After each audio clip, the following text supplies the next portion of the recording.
উম্মার এখানে অনেক ছাত্র আছে, উস্তাদরা আছে, মন দিয়ে শুনি। অনেক ছাত্রদের মেধা একটু কম থাকে, মিডিয়াম মেধা থাকে। একজনে 1 ঘন্টায় যা পারে এই ছেলেটা 5 ঘন্টায় তা পারে। এক্ষেত্রে প্রথম কথা হলো, কোন ছেলে যদি 1 ঘন্টায় 2 পৃষ্ঠা পড়া মুখস্থ করতে পারে, আল্লাহর কাছে শুকরিয়া আদায় করা আর মাশাআল্লাহ বলা যে আলহামদুলিল্লাহ মাশাআল্লাহ, এই ছেলেটা 1 ঘন্টায় 2 পৃষ্ঠা পারে। আর আপনি 2 ঘন্টায় 2 পৃষ্ঠা পারেন, তাও শুকরিয়া আদায় করবেন যে এটা আমার আল্লাহর অনুগ্রহ। আমার আল্লাহ অনুগ্রহ করেছেন বলে ও 1 ঘন্টায় 2 পৃষ্ঠা পারে। আমার প্রতি আমার রবের অনুগ্রহ, আমি 2 ঘন্টায় 2 পৃষ্ঠা পারি, এটা আমার রবের অনুগ্রহ। আমার রব চেয়েছে তাই ও 1 ঘন্টায় পারে 2 পৃষ্ঠা। আমার রব আমাকে তৌফিক দিয়েছে তাই আমি 2 ঘন্টায় 2 পৃষ্ঠা। এরকম মানসিকতা যে ছাত্রগুলা লালন করবে, ওদের মেধা আল্লাহ আস্তে আস্তে বাড়ায় দিবে, কারণ ও রবের ফয়সালায় খুশি। তো আবু হুরায়রা রাদিয়াল্লাহু তাআলা আনহুর শুরুর দিকে বেশি মেধা ছিল না। একদিন তিনি মসজিদে নববীতে রাসূল সাল্লাল্লাহু আলাইহি সাল্লাম আসলেন। আসার পর রাসূলুল্লাহ সাল্লাল্লাহু আলাইহি সাল্লাম আবু হুরায়রা রাদিয়াল্লাহু তাআলা আনহুর দিকে তাকাইলেন। আবু হুরায়রা রাদিয়াল্লাহু তাআলা আনহু নবীজিকে বললেন, বুখারীতে আছে বর্ণনাটা, 119 নম্বর হাদিস, সামি'তু মিনকা হাদিসান কাসীরান ফাআনসা ইয়া রাসূলুল্লাহ, আমি আপনার কাছ থেকে অনেক হাদিস শুনি, কিন্তু হাদিসগুলা শুধু ভুলা যাই, মুখস্থ রাখতে পারি না। রাসূলুল্লাহ সাল্লাল্লাহু আলাইহি সাল্লাম বললেন, উবসুত রিদাআক, তুমি তোমার চাদরটা বিছিয়ে দাও। ফাবাসাততুহু, আমি আমার চাদরটা বিছিয়ে দিলাম। ফাগারাফা বিয়াদাইহি, রাসূলুল্লাহ সাল্লাল্লাহু আলাইহি সাল্লাম 2 হাত মোবারক দিয়ে চাদরে এইভাবে কি জানি ঢাললেন। এবার রাসূলুল্লাহ সাল্লাল্লাহু আলাইহি সাল্লাম বললেন, চাদরটা পেঁচাও। তো পেঁচাইছে। পেঁচানোর পর বললেন, এটা তোমার নিজের সাথে মিলাও। আবু হুরায়রা রাদিয়াল্লাহু তাআলা আনহু বলেন, জামামতুহু ইলা সাদরি, ইলা সাদরিটা ডাইরেক্ট মতনে নাই, এটা বাইনা সাতরাইন, 2 লাইনের মাঝখানে ছোট্ট করে আছে, বুখারীতে আছে। এটা আবার মোবাইলের যে বুখারী আপনারা অনেকে পড়েন, ওখানে এই অংশটা পাবেন না। মূল কিতাবের বুখারীর 2 ইবারতের 2 লাইনের মাঝখানে ছোট্ট করে আছে, জামামতুহু ইলা সাদরি, আমি চাদরটা পেঁচায়া আমার বুকের সাথে মিলাইলাম। ফামা নাসিতু শাইআন বাদা, চাদর বুকের সাথে মিলানোর পর আমি যা শুনি আর কখনো ভুলি না। তো এই আবু হুরায়রা রাদিয়াল্লাহু তাআলা আনহু, ওই যে নবী ঘোষণা করলেন, কে আসো আমার কথা শুনবা, নিজে আমল করবা, অন্যকে শিখাবা, তারাও যেন আমল করে। তিনি বললেন, হুজুর আমি আছি। ফাআখাযা বিয়াদি, আবু হুরায়রা রাদিয়াল্লাহু তাআলা আনহু বলেন, নবীজি আমার হাত ধরলেন, ধরার পর আদ্দা খামসা, গনে গনে আমাকে 5টি জিনিস শিখাইয়া দিলেন। 1 নাম্বার, ইত্তাকিল মাহারিমা তাকুন আ'বাদান নাস, আমাকে বললেন, আবু হুরায়রা তুমি হারাম থেকে বাঁচো, মানুষের মধ্যে সর্বশ্রেষ্ঠ আবেদ হয়ে যাবা। হারাম দ্বারা উদ্দেশ্য, হারাম বলা যাবে না, হারাম করা যাবে না, হারাম খাদ্য গ্রহণ করা যাবে না। আবু হুরায়রা তুমি হারাম থেকে বাঁচো। দেখেন এখানে আমরা যারা আছি, আমি যদি বলি আগামী একদিনে বা 24 ঘন্টায় কারা কারা 100 রাকাত নফল নামাজ পড়তে পারবেন, একটা করে বাইক উপহার দেওয়া হবে, আমরা সবাই হাত তুলবো, আমি সহ হাত তুলবো, আমিও বলবো আমিও পড়বো। একটা বাইক পাইলে খারাপ কি? হাত তুলবো। যারা বাইক চালাইতে পারি না তারাও হাত তুলবো। হাত তুলবো কেন? যে বাইক চালাইতে পারি না তো কি হয়েছে, পুরস্কারটা পাইয়া বিক্রি করে নিলাম। কেন? যে একদিনে 24 ঘন্টায় 100 রাকাত নফল নামাজ, হুজুর এটা কোনো ব্যাপার না। পাশাপাশি আমি ঘোষণা করলাম আগামী 24 ঘন্টায় একটা গুনাহও করবেন না, এরকম কারা কারা আছেন? হাত উঠতে গিয়ে ওঠে না। কেন ওঠে না? উঠতে যাওয়ার সময় মনে পড়ছে, আমি যে সুদের কারবার করি এটার কি হবে? আমি যে ঘুষের কারবারের সাথে জড়িয়ে আছি এটার কি হবে? আমি যে আগামীকাল দালালি করে 6 লাখ 7 লাখ কামাবো এটার কি হবে? আগামীকাল অমুক জমিনের দালালি করেই তো আমি প্রায় ওখানে ধোকাবাজি করবো ক্রেতা বিক্রেতা উভয়ের সাথে। ওরা জানবে ধোকাবাজি, ওরা জানবে যে আমি নিছি 50, আমি তো এখানে ধোকাবাজি করবো 7.5 লাখ। এটা কেমনি বুঝবে ওরা? এইভাবে আপনার যে করবে, উনি হলেন বিক্রেতা, উনি ক্রেতা, আমি মধ্যস্থতাকারী। উনি বলে দিলেন, ভাই 6 লাখ করে হলে আমি ছেড়ে দিব।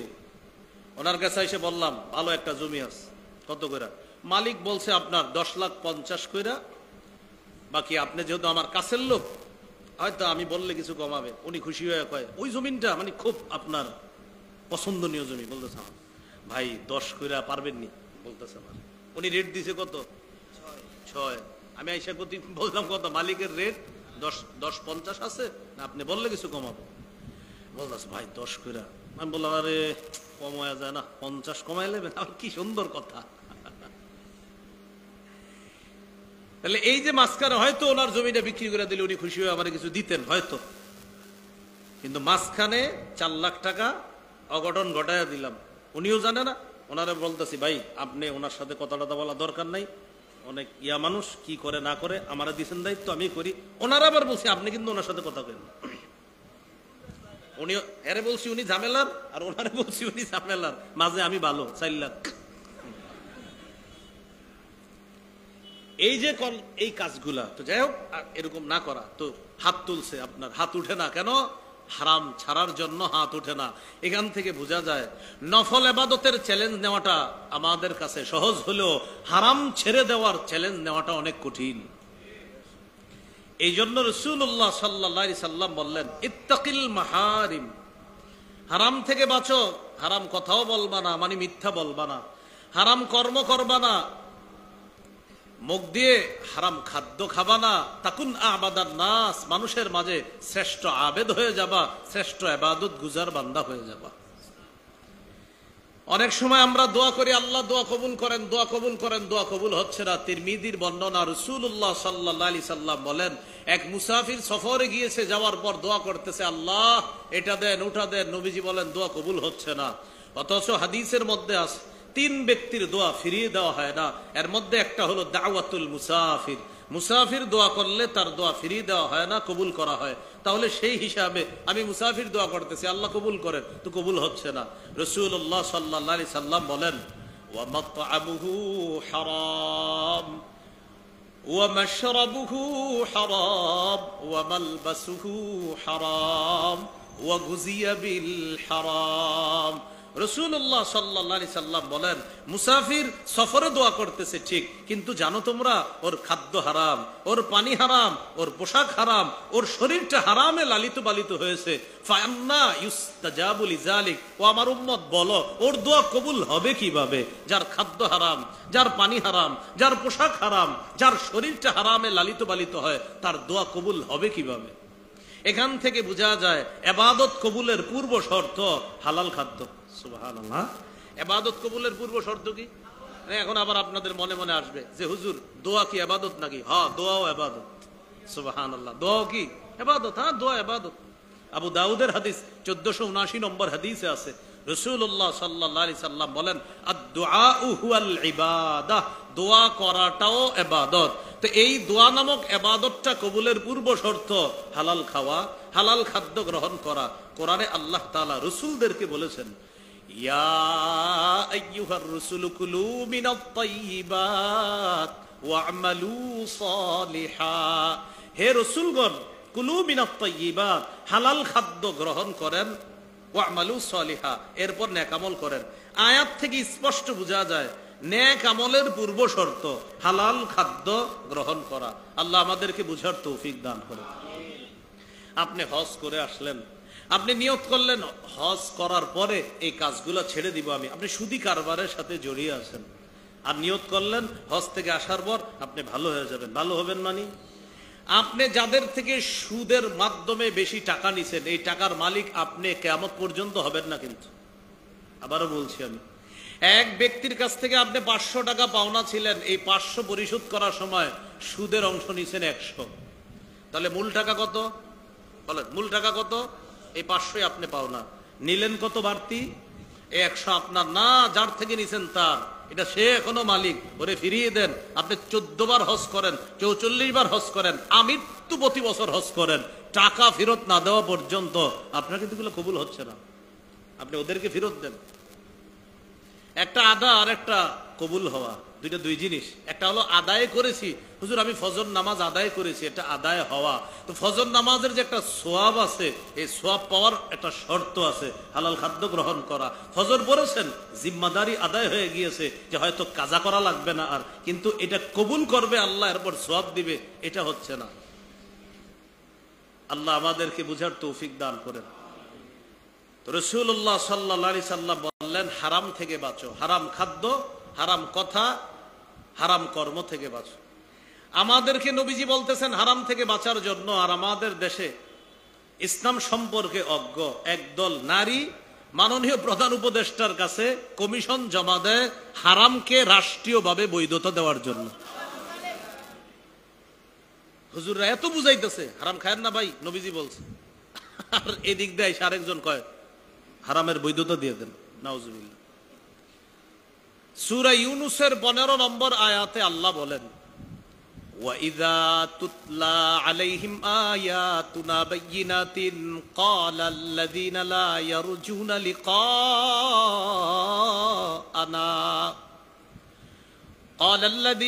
يَرْجُونَ لِقَاءَنَا ائْتِ بِقُرْآنٍ غَيْرِ هَذَا أَوْ بَدِّلْ। 11 পারা 9 নম্বর পৃষ্ঠা, সূরা ইউনূস 15 নম্বর আয়াত। আল্লাহ তাআলা বলেন, কাফেরদের সামনে যখন কোরআনের আয়াত তেলাওয়াত করা হতো, তখন কাফেররা রাসূলুল্লাহ সাল্লাল্লাহু আলাইহি সাল্লামকে বলতো, মুহাম্মদ তুমি এই কোরআন ছাড়া আরেকটা কোরআন নিয়ে আসো। নাউজুবিল্লাহ। আও বাদদিলহু, অথবা তুমি কোরআনের এই বিধান পরিবর্তন করে আমাদের মন মতো কিছু বিধান দাও। খুব বুঝেন, বলেন তো কোরআনের বিধানের পরিবর্তন চাওয়া স্বভাবটা কাদের? কাফেরদের। কোরআনের বিধান পরিবর্তন, এই পরিবর্তন চাওয়া স্বভাবটা কাদের? আমাদের নবী যদি কিছু বলতেন, কোরআনের আয়াত তেলাওয়াত করতেন, ভাই এই আয়াতে আল্লাহ এই এই বিধান দিছে, কাফেররা বলতো মুহাম্মদ তুমি এই কোরআন ছাড়া আরেকটা কোরআন আনো তো, অথবা এই যে বিধানের কথা বলছো এগুলোর পরিবর্তে আরেকটা বলো যেগুলো আমগো পছন্দনীয়। তাহলে এখান থেকে একটু শিখি, বলেন তো কোরআনের বিধান পরিবর্তন চাওয়া স্বভাবটা কাদের?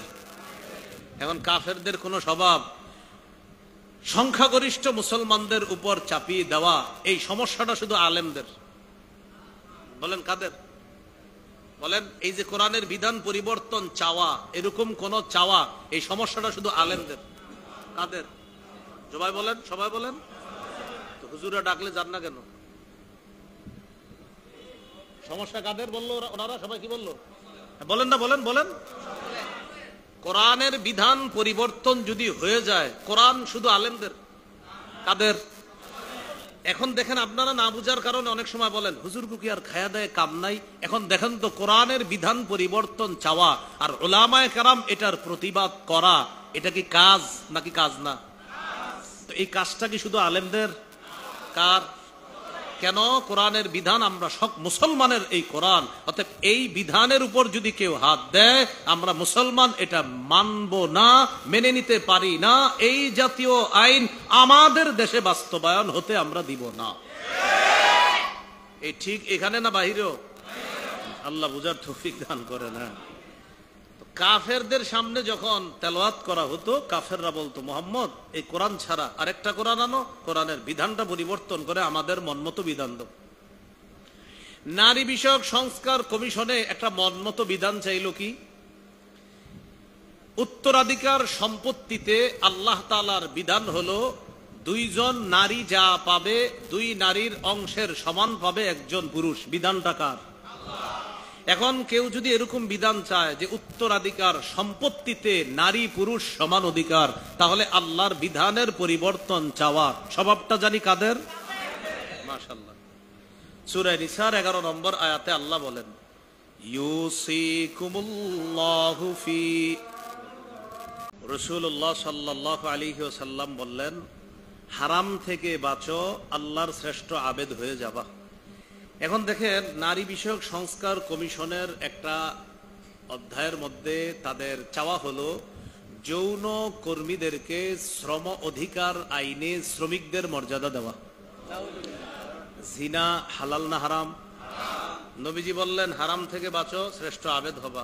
এখন হারাম রাষ্ট্রীয়ভাবে করার পায়তারা চলছে। সূরা নূরের 2 নম্বর আয়াতে আল্লাহ বলেন, আয-যানিয়াতু আয-যানি ফাজলিদু কুল্লা ওয়াহিদিম মিনহুমা মিআতা জালদাহ। অবিবাহিত নারী পুরুষ ব্যভিচার করলে তাকে 100 বেত্রাঘাত করা হবে। ব্যভিচার যদি বিবাহিত কেউ করে তাকে পাথর মেরে হত্যা করা হবে। তো একদিক দিয়ে হারাম থেকে বাঁচার জন্য আলেমরা আপনাদেরকে ওয়াজ করে কত বোঝানোর চেষ্টা করে, অন্য দিক দিয়ে রাষ্ট্রীয়ভাবে হারামকে আইন হিসাবে প্রতিষ্ঠিত করার চেষ্টা চালানো হয়। তো এই জন্য ওয়াজের ময়দানে আলেমরা বুঝাবে, আর ওলামায়ে কেরাম সম্মিলিতভাবে যখন বলবে যে ইসলাম বিরোধী কোনো কর্মকাণ্ডের ব্যাপারে আমাদের শক্ত অবস্থান সম্মিলিত দরকার, তখন সবাই একসাথে হওয়ার চেষ্টা করবো ইনশাআল্লাহ। আল্লাহ তৌফিক দান করেন। তাহলে হারাম থেকে বাঁচবো। হারাম কথাও, হারাম কর্ম, হারাম খাদ্য। হারাম কথা মিথ্যা কথা, এ মিথ্যা কথা বলা যাবে না। হারাম কর্ম, যে কোনো হারাম কাজ করা যাবে না। শিরক করা যাবে না। মায়ের নাফরমানি করা যাবে না। অন্যায়ভাবে দারিদ্রতার ভয়ে সন্তান হত্যা করা যাবে না। সূরা আনামের 151-152 নম্বর আয়াতে আছে, শিরিক করা হারাম। মায়ের সাথে বাবার সাথে নাফরমানি করা হারাম। কে খাওয়াবে আমার সন্তানটাকে, এই ভয়ে সন্তান হত্যা হারাম। মানে একটা হয়েছে সন্তান, 10 বছর সন্তান নিচ্ছেন না কেন, কে খাওয়াবে, হারাম। 4 নাম্বার, প্রকাশ্য অশ্লীলতা, গোপন অশ্লীলতার কাছে যাওয়া হারাম। 5 নাম্বার, অন্যায়ভাবে কাউকে হত্যা করা হারাম। 6 নাম্বার, এতিমের সম্পদের কাছে যাওয়া হারাম। 7 নাম্বার, ওজনে কম দেওয়া হারাম। 8 নাম্বার, পরিমাপে কম দেওয়া হারাম।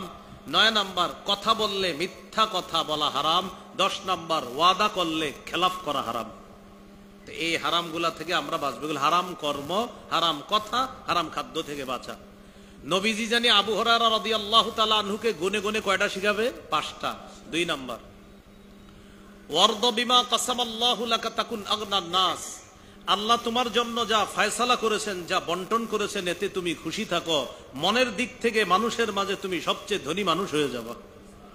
3 নাম্বার, ওয়া আহসিন ইলা জারিকা তাকুন মুমিনা। প্রতিবেশীর সাথে উত্তম আচরণ করো, খাঁটি মুমিন হয়ে যাবা। আমি এখানে আসার পর যখন নামলাম, এলাকার অনেকগুলা যুবক মাদ্রাসার ছাত্র আমার সাথে মুসাফা করছে, সালাম দিছে। এমনও যুবকরা আমার সালাম দিছে হয়তো তারা গত 5 বছর তার প্রতিবেশীরই সালাম দেয়নি। হুজুর আসসালামু আলাইকুম, আপনার উপর সব শান্তি বর্ষিত হোক, আমার প্রতিবেশীর উপর না হোক। নাকি প্রতিবেশীরে কেন সালাম দেয় না? আমাকে পাশের ঘরের ওবায়দুল্লাহ ভাই, এর কি সালাম দিব? আচ্ছা, ও এর সালাম দেন না কেন? আমাকে উত্তর পাড়ার ইসুফ ভাই, মানে উনি ইসুফ ভাই, উনি ওবায়দুল্লাহ ভাই, উনি আব্দুর রহমান ভাই, আব্দুর রহিম ভাই, এই জন্য সালাম দেয় না। আচ্ছা, তো আমার দিলেন কেন? আপনি তো হুজুর, ঢাকা থেকে আসছেন, এই জন্য। তো রাসূলুল্লাহ সাল্লাল্লাহু আলাইহি সাল্লাম বলেন, আহসিন ইলা জারিকা তাকুন মুমিনা। প্রতিবেশীর সাথে উত্তম আচরণ করো, খাঁটি মুমিন হবা। এক হাদিসে আল্লাহ রাসূল সাল্লাল্লাহু আলাইহি সাল্লাম বলেন, প্রতিবেশীর হক আদায় করো বিসসালাম, সালামের মাধ্যমে হলেও প্রতিবেশীর হক আদায় করো। তাহলে প্রতিবেশীকে সালাম দিব তো? নিয়ত করে ফেলেন, 5 ওয়াক্ত নামাজে একজনের সাথে 5 বার দেখা হলে 5 বারই সালাম দিবেন। মসজিদে আসলো, আসসালামু আলাইকুম। বের হওয়ার পরে 2 জন বাজারে গেছেন একসাথে, বাজারে যাওয়ার পর আপনি ডানে, উনি বামে। একটু পরে আবার বাজার থেকে ফেরার পর আবার রাস্তায় দেখা, আসসালামু আলাইকুম। অথচ একটু আগে আপনাদের আলাদা হয়েছেন, আপনার বাস সালাম দিবেন, এইভাবে সালাম দিবেন। এই যে দেখেন, আমরা 2 জন মুসাফা করলাম। রাসূলুল্লাহ সাল্লাল্লাহু আলাইহি সাল্লাম বলেন, 2 মুমিন মুসলমান একসাথে যখন সাক্ষাৎ করে, মুসাফা করে, মুসাফা করার পর তারা পৃথক হওয়ার আগেই গাছের পাতা যেমন ঝরে পড়ে যায়, তাদের গুনাহগুলা গাছের পাতার মতো ঝরে পড়ে যায়। এখন এই গাছের পাতার মতো গুনাহ ঝরুক, বাবার গুনাহ ঝরুক দরকার আসেনি? মায়ের গুনাহ ঝরুক দরকার আছে? চাচার গুনাহ ঝরা দরকার আছে? আব্বাকে সন্তান মুসাফা করে না, মুয়ানাকা করে না, মুসাফা মুয়ানাকা পরে সালামও দেয় না। হুজুর আব্বারে সালাম, কি বলেন আপনি? এগুলা কোনো কথা? আব্বারে সালাম দেয় না, আম্মারে সালাম দেয় না, স্ত্রীকে স্বামী সালাম দেয় না, রাস্তাঘাটে 14 জন কাউরে সালাম দেয়, 14 জন মহিলার আর কি, মানে অন্যান্য মহিলাদেরকে খুব সুন্দর করে সালাম দেয়, স্ত্রীকে সালাম দেয় না। তাহলে প্রিয় ভাইয়েরা, প্রতিবেশীর হক আদায় করা 3 নাম্বার। 4 নাম্বার, ওয়া আহিব্বা লিন-নাস মা তুহিব্বু লিনাফসিক। নিজের জন্য যা পছন্দ করো, অপরের জন্য তা পছন্দ করবা, তাকুন মুসলিমা, খাঁটি মুসলিম হয়ে যাবা। 5 নাম্বার, ওয়ালা তুকসিরিদ দিহকা ফাইন্না কাসরাতাদ দিহকি তুমিতুল কলবা। তুমি বেশি হাসবে না, বেশি হাসি অন্তরকে মৃত বানিয়ে দেয়। এই কাজগুলো রাসূল সাল্লাল্লাহু আলাইহি সাল্লাম আবু হুরায়রা রাদিয়াল্লাহু তাআলা আনহুকে বলে দিলেন। তাহলে হারাম কাজ করা যাবে না, প্রতিবেশীকে কষ্ট দেওয়া যাবে না, কোনো মানুষের জন্য অপছন্দনীয় কোনো বিষয় আমি পছন্দ করব না, বরং আমি যা পছন্দ করি মুসলমানের জন্য, মুমিনের জন্য সেটাই পছন্দ করব। বেশি হাসবো না, বেশি হাসলে অন্তর মৃত হয়ে যাবে। তো এখানে আমাদের আজকের মূল আলোচনার 5 নাম্বার আলোচনা, হারাম থেকে বাঁচলে আল্লাহর শ্রেষ্ঠ আবেদ হওয়া যায়। এখান থেকে আমরা সুন্দরভাবে কথাটা শিখব, আল্লাহর ওলি হওয়ার শ্রেষ্ঠ উপায় হারাম থেকে বাঁচা। বলেন কি বললাম? আল্লাহর ওলি হওয়ার শ্রেষ্ঠ উপায়। হাসান বসরি রহমাতুল্লাহ আলাইহি বলছো, মা আবাদাল আবিদুনা বিশাইইন আফযালা মিন তারকি মা নাহাহুমুল্লাহু আন। একজন আল্লাহর ওলির জীবনের শ্রেষ্ঠ ইবাদত হলো গুনাহ না করা। সুবহানাল্লাহ। আল্লাহর ওলির জীবনের শ্রেষ্ঠ ইবাদত গুনাহ না করা। হুজুর ওমকে তাহাজ্জুদ ছাড়ে না, ওমকে আওয়াবিন ঈশা কিচ্ছু ছাড়ে না, কিছু নাফরমানিও করে। ও আচ্ছা, হুজুর ওমকে 5 ওয়াক্ত নামাজ পড়ে, সুন্নতগুলা পড়ে, সুযোগ পাইলে তাহাজ্জুদ পড়ে, সুযোগ পাইলে নফল পড়ে, তবে সে কোনো নাফরমানি করে না। নবীজি বলেন সেই তো খাঁটি আবেদ। সুবহানাল্লাহ। কারণ সে নাফরমানি করে না। তাহলে আল্লাহর ওলি হওয়ার শ্রেষ্ঠ উপায় হলো গুনাহ ছেড়ে দেওয়া, গুনাহ না করা আল্লাহর ওলি হওয়ার উপায়। আজকের 5টা কথা আমি সংক্ষেপে আবার বলি। 1 নাম্বার কথা, আল্লাহর হুকুম, নগদ পাপগুলা ছেড়ে দাও। 2 নাম্বার নিষেধ, শোনো নতুন করে পাপের কাছে কেন্দ্র করে আমি বলেছিলাম, পাপ মৌলিক ভাবে দুইগুলা ছেড়ে দেওয়া পাপ, আল্লাহর নিষেধগুলা করা পাপ। আল্লাহর যে নিষেধাজ্ঞা বিষয়গুলা এগুলা মৌলিক আবার 4 প্রকার। আল্লাহর গুনাবলী কোনো বান্দা যদি নিজের দাবি করে এটা পাপ। শয়তানের কিছু বৈশিষ্ট্য আছে, যেমন হিংসা করা, এটা পাপ, এটা নিষেধ। 3 নাম্বার আয-যুনুবুস সাবউইয়া, কারো উপর জুলুম নির্যাতন করা, এটা পাপ, এটা নিষেধ। 4 নাম্বার আয-যুনুবুল বাহিমিয়া, পশু সুলভ কিছু পাপ আছে, এগুলা নিজের মধ্যে আনা, এগুলা পাপ। এরপরে টোটাল পাপগুলা মিলিয়ে পাপ ছিল 2 প্রকার, কবিরা, সগীরা, বড় গুনাহ, ছোট গুনাহ। এই ছিল আমাদের আজকের প্রথম দ্বিতীয় আলোচনার মধ্যে অনেকগুলা কথা। তাহলে 1 নাম্বার আল্লাহ বলেন পাপ ছেড়ে দাও। 2 নাম্বার নতুন করে পাপের কাছে যেও না। এই জায়গায় আবার গুরুত্বপূর্ণ একটা কথা বলেছি, আপনাদের মনে থাকার কথা। গুনাহ থেকে তওবা করার জন্য মৌলিক 3টি শর্ত, সাথে আরেকটি 4টি বলে ফেলি আবার। গুনাহ থেকে ফিরে আসা, গুনাহের উপর অনুতপ্ত হওয়া, দৃঢ় প্রতিজ্ঞা করা নতুন করে গুনাহ করব না, বান্দার হক থেকে থাকলে এগুলো আদায় করে দেওয়া। আমাদের মৌলিক আলোচনার 3 নাম্বার আলোচনা ছিল, পাপ মানুষ হিসাবে হয়ে যেতে পারে, হইলে সবাইকে বলে বেড়াবো? না, মাশাআল্লাহ, সবাইকে বলবো না। হ্যাঁ, না ছাড়তে পারলে কোনো আল্লাহওয়ালা মুরব্বীকে জানাবো। 4 নাম্বার, যে কোনো গুনাহকে মুমিন মাছির মতো মনে করবে। কিসের মতো? মাশাআল্লাহ, পাহাড়ের মতো। আর পাপাচার যে কোনো গুনাহকে মাছির মতো মনে করবে। 5 নাম্বার, হারাম ছেড়ে দেওয়াটাই শ্রেষ্ঠ আবেদ হওয়ার উপায়, শ্রেষ্ঠ ওলি হওয়ার উপায়। তাহলে আজকে থেকে আমরা একটা অঙ্গীকার করতে পারি যে পারতপক্ষে কোনো গুনাহ করার যখন আমার সামনে আসবে, আমি ভাবতে হবে, আমি চিন্তা করতে হবে, আমার সামনে পাহাড়, এই পাহাড় পড়বে, আমি মরে যাব, আমি ধ্বংস হব, যে কোনো গুনাহকে ধ্বংসযোগ্য অপরাধ মনে করা। এর মাঝে বলেছিলাম হক আদায় করার কিছু সিস্টেম, ট্রেনে, বাসে, বিভিন্ন ভাবে এইভাবে আমরা হকগুলো আদায় করে দিব। আল্লাহ আমাদের সকলকে